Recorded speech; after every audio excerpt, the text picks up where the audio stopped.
안녕하세요. 반갑습니다. 이번 시간에는 챕터 7 단일 사례 조사에 대해서 알아보도록 하겠습니다. 단일 사례는 개인 및 가족, 소집단 등을 대상으로 문제를 해결하기 위한 개입의 효과를 과학적으로 입증하는 것입니다. 여기서 개입이란 문제가 되는 조사 대상자의 표적 행동을 변화시키기 위한 프로그램 자극, 환경에 대한 변화, 행사 등을 의미합니다. 조사자에게 실천가의 개입은 독립변수, 실험변수, 실험 자극에 해당이 되고 조사 대상자의 표적 행동은 종속변수 또는 결과변수로도 해당이 됩니다. 사회복지 분야에서 단일 사례 조사는 주로 임상사회사업에서 개인과 가족, 소집단들의 심리 사회적 기능을 유지를 하거나 향상을 시키고 이론적 실천적 발전의 근거를 마련하기 위해서 사용이 되고 있습니다. 단일 사례 조사와 집단 조사의 비교입니다. 표 7-1을 한번 살펴보시면 단일 사례 조사는 연구 대상이 개인과 가족과 소집단이라면 집단 조사는 모집단으로부터 무작위 표본오를 추출한 그룹이 되겠습니다. 단일 사례 조사로 연구 목적으로는 표적 행동에 대한 개입의 효과 규명을 하는데 목적이 있다면 집단 조사의 목적은 가설을 검증하는 데 목적이 있다고 하겠습니다. 단일 사례 조사의 실험 처치로는 하나의 사례를 반복 측정함으로써 실험 집단과 통제 집단과 같은 집단 비교의 효과를 갖고 집단 조사의 실험 처치로는 실험 집단과 통제 집단으로 나누어서 사전 사후 검사값을 비교하여 실험 처치의 효과를 평가하는 것입니다. 단일 사례 조사의 특징으로 개입 효과의 규명이 있습니다. 개입 효과의 규명은 단일 사례 조사의 1차적인 목적은 가설의 검증에 있는 것이 아니라 어떤 표적 행동에 대한 개입의 효과성을 규명하는 데 있고, 또 단일 사례는 하나의 대상 또는 사례를 가지고 반복적으로 관찰하여 개입의 효과를 평가합니다.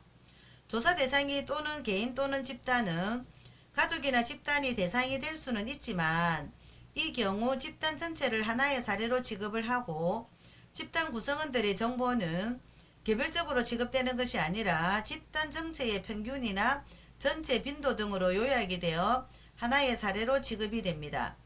반복 측정으로는 단일 사례 조사는 경향과 변화를 알 수 있도록 반복적인 관찰을 하고 통제 집단을 가지고 있지 않고 하나의 사례를 반복적으로 측정함으로써 개입의 효과를 파악하며 즉각적인 한류는 반복적이고 연속적으로 자료를 수집하기 때문에 개입으로 인한 조사 대상의 변화를 주기적으로 파악할 수 있고, 사례를 진행하는 도중에 도출되는 정보는 환류, 수정의 반복적인 과정을 통해서 새로운 개입 방법을 수립하거나 개입 방법을 수정함으로써 개입의 효과를 높일 수 있다라는 것입니다. 그러면 단일 사례 조사의 과정에 대해서 한번 알아보도록 하겠습니다. 문제의 확인 규정은 조사 대상이 가지고 있는 문제로서 조사 대상자 자신, 가족, 이웃 등 관련 인물들에 의해서 확인이 될 수 있고, 문제가 확인이 되면 명확히 규정을 해야 합니다. 변수의 선정은 문제가 규명이 되면 문제를 경험적으로 인식할 수 있는 실험에 사용될 변수를 규정해야 되고, 또한 실험에 사용될 변수는 문제를 합리적으로 대표할 수 있는 타당한 지표여야 합니다. 측정 대상의 결정은 선정된 변수의 속성 중에 어느 측면을 측정할 것인지 결정하고, 측정 대상은 반복 관찰이 가능해야 하므로 정기적으로 측정하기에 충분히 자주 나타나야 합니다. 개입묘표의 설정을 알아보면 문제의 원인을 제거할 것인가, 문제 자체를 완전히 해결할 것인가 등 개입 목표를 설정하되 구체적이고 명확할수록 문제 해결이 용이합니다. 조사 설계는 조사 설계에 포함될 내용은 구체적인 설계의 형태로 관찰 시기 및 횟수, 자료의 출처, 자료 수집 방법, 자료 기록 방법 등에 관한 전략을 수립해야 합니다. 조사 실시는 조사 설계 형태에 따라서 개입을 하기 전과 개입 도중에 자료를 수집하고, 수집된 자료는 그래프로 표시하고 그래프에 나타난 변화 추세를 정리합니다. 조사 실시 과정에서 측정 대상에 대해 측정할 때 가능한 다각적 측정을 행하는 것이 바람직하며 개입의 평가는 자료 수집이 완료가 되고 그래프가 완성이 되면 변화의 파동, 경향, 수준 등을 검토하여 개입의 효과성을 평가하는 것입니다. 기초선 단계입니다. 기초선 단계는 개입하기 전의 단계이며 기초선이란 연구자가 개입하기 전에 클라이언트 표적 행동의 정도를 파악하고 어떤 경향을 보이는지 상태를 관찰하는 기간을 의미하며 일반적으로 A로 표시가 됩니다.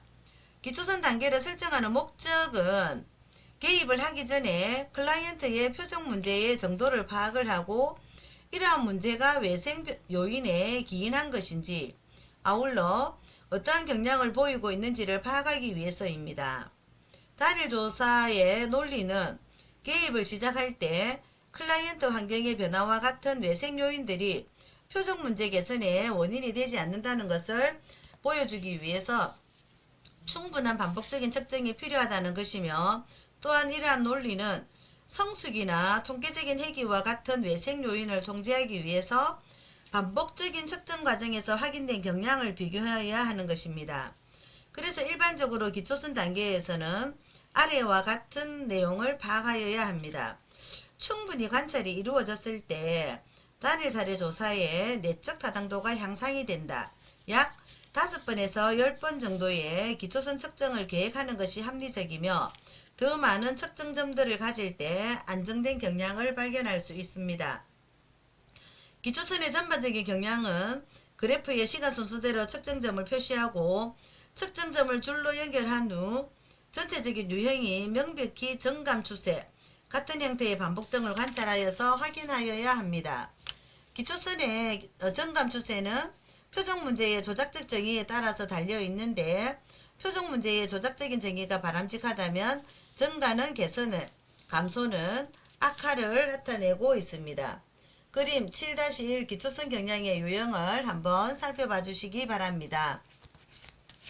개입 단계입니다. 개입 단계는 표적 행동에 대한 개입이 이루어지는 기간이며 이 기간 동안 표적 행동의 상태에 대한 관찰이 병행이 되어야 하고 관찰의 횟수나 기간은 기초선과 같은 정도로 하는 것이 바람직하며 개입 단계는 B, C, D로도 나타냅니다. AB 조사입니다. 준실험 조사 결과에 준실험 조사 설계에 단일 시계열 설계를 단일 대상에 적용한 기본 단일 사례 조사 설계라고도 부르며 가장 간단한 단일 사례 조사로는 다음과 같은 특징을 가지고 있습니다.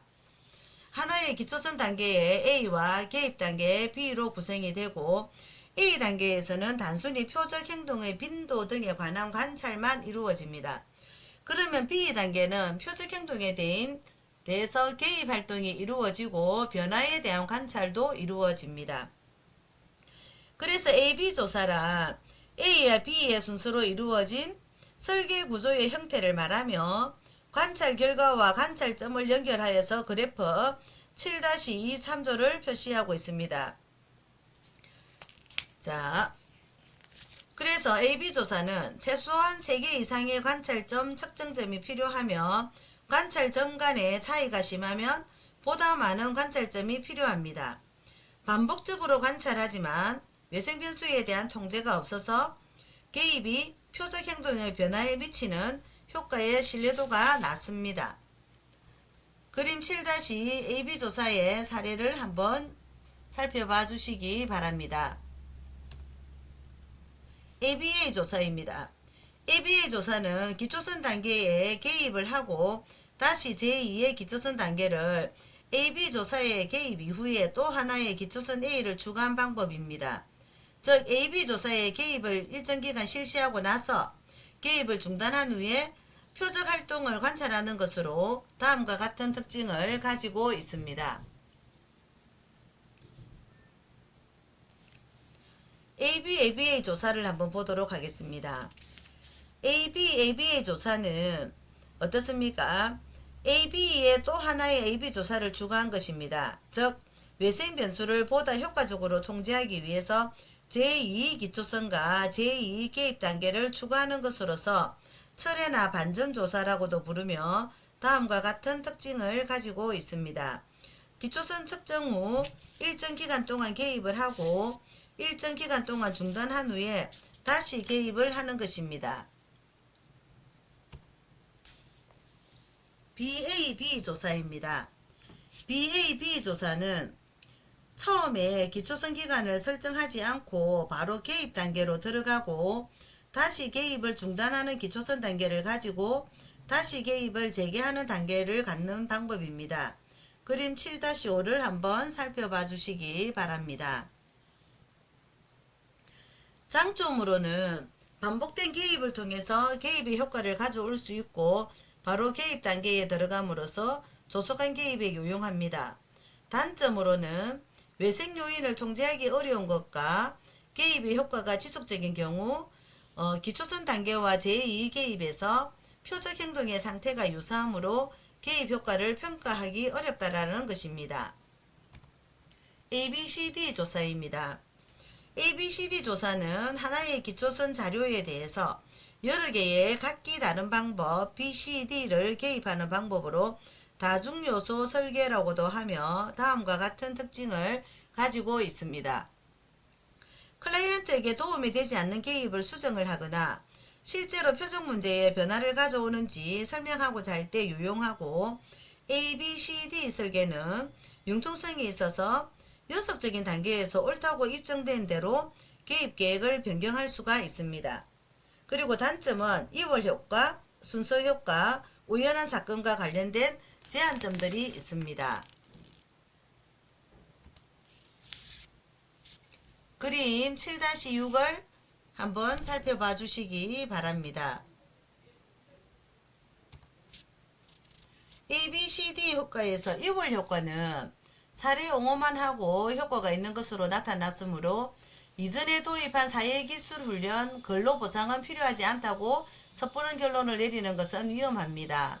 순서 효과는 만일 D 단계의 사례 옹호를 떠나서 사례 옹호를 B나 C 단계와 순서를 바꾸었다면 사례 옹호는 개입 효과가 없는 것으로 나타날지도 모르며 우연한 사고는 D 단계의 사례 옹호가 효과를 나타낸 것처럼 나타낸 것은 사례 옹호를 하기 직전 또는 과정에서 장애인 고용과 관련된 외부 환경의 변화와 같은 외생 요인이 개입이 되어서 사례 옹호가 효과를 나타냈을 가능성도 있습니다. 복수 기초선 조사입니다. 하나의 동일한 개업 방법을 여러 문제, 여러 상황, 여러 사람들에게 적용을 하여서 같은 효과를 얻음으로써 표적 행동에 대한 개입 효과를 추정하는 데 신빙성을 높이려는 것입니다. 문제간의 복수 기초선 조사가 있으며 문제간의 복수 기초선 조사를 살펴보면 하나의 동일한 개입 방법은 여러 문제, 여러 상황, 여러 사람들에게 적용하여 같은 효과를 얻음으로써 표적 행동에 대한 개입 효과를 추정하는 데 신빙성을 높이려는 것입니다.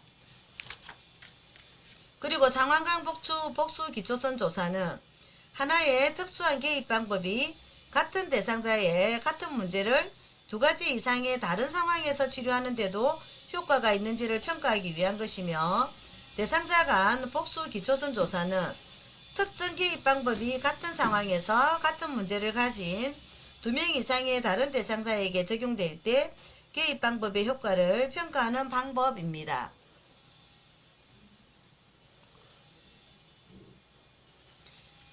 변화의 파동입니다. 개입의 평가에서 변화의 파동은 관찰된 표적 행동의 특성이 시간의 경과에 따라서 파동을 일으키며 변화하는 것을 말하며 파동이 심한 경우 관찰의 횟수가 많아야 변화의 일정한 유형을 판단할 수 있고 파동이 적은 경우 관찰의 횟수를 어떤 안정적인 유형이 나타날 때까지 증가시키는 것이 바람직하겠습니다. 그리고 변화의 경향은 기초선 변화의 경향을 개입 기간 동안 변화의 경향과 연결을 시켜 검토하는 중 것들입니다. 기초선 기간과 개입 기간 동안 경향의 방향이 일치되면 개입 영향을 판단하기 어렵고 상반되면 개입 영향의 판단이 쉽습니다. 변화의 수준은 관찰된 행동 특성의 점수의 위치를 말하는 것으로서 기초선 점수 수준과 개입기간 점수 수준 사이의 차이가 클수록 개입의 효과에 대한 확신이 높아지는 것입니다. 그리고 개입의 유의성 분석입니다. 자, 시각적인 유의성입니다. 시각적인 유의성은 개입이 도입이 되거나 중단된 후에도 표적 행동의 수준과 경향의 변화가 그래프에서 시각적으로 나타나 있는가를 분석하며 기초선의 수준과 개입선의 변화들을 시각적으로 분석합니다. 통계적인 유의성은 개입 단계 동안 관찰된 자료가 기초선을 연장하고 개입을 도입하지 않아도 일어날 것이라고 예상되는 파동과 어떻게 다른가를 통계적으로 분석하며 평균 비교나 경향선 접근 등을 분석합니다. 실질적인 유의성은 개입으로 인한 표적 행동의 변화량이 실질적이나가 임상적 관점에서 판단하여 실천적 의미를 분석하는 것입니다. 자료 기록의 준비를 살펴보면 행동 관찰 규정으로서 피보험자의 행동은 표준화된 양식, 즉 행동 관찰 규정에 의해 관찰되고 기록이 되어야 하고, 행동 관찰 규정이란 표적 행동에 관한 구체적인 판단 기준과 자료 기록에 관한 규정으로 표적 행동에 대한 조작적 정의, 기록 원칙, 기록의 예 등이 포함되는데 조사가 시작되기 전에 준비가 되어야 합니다. 관찰 기록자의 선정으로는 실전 현장에서 활동하는 사람들이나 연구자가 관찰을 하고 기록하는 것이 바람직하며 표적 행동의 직접적인 관찰에 의해서 기록되어야 하는 것입니다. 자료 관찰 및 기록 방법입니다. 시간을 간격으로 기록해야 하고 행동의 빈도를 기록하는 방법이며 지속적으로 정해진 관찰 기간 동안에 일어난 모든 단위 행동의 지속 시간을 직접 관찰하여 기록하는 방법이며, 정도 기록은 정해진 관찰 내에 발생한 표적 행동의 양, 수준, 정도를 관찰하여 미리 설정한 정도 측정 척도에 의해 판단하여 정도를 나타내는 수치를 기록하는 것이며, 간헐 점검 기록으로는 간헐적으로 특정의 관찰 시간을 정하여 관찰하는 순간에 표적 행동을 하고 있는지 아닌지 기록하는 것이며, 영구적인 생산물 기록은 반드시 직접 관찰을 요하지 않으며 표적 행동에 의해서 만들어진 것을 관찰하여 표적 행동이 일어났음을 확인함으로써 이루어지는 것입니다. 네, 수고하셨습니다.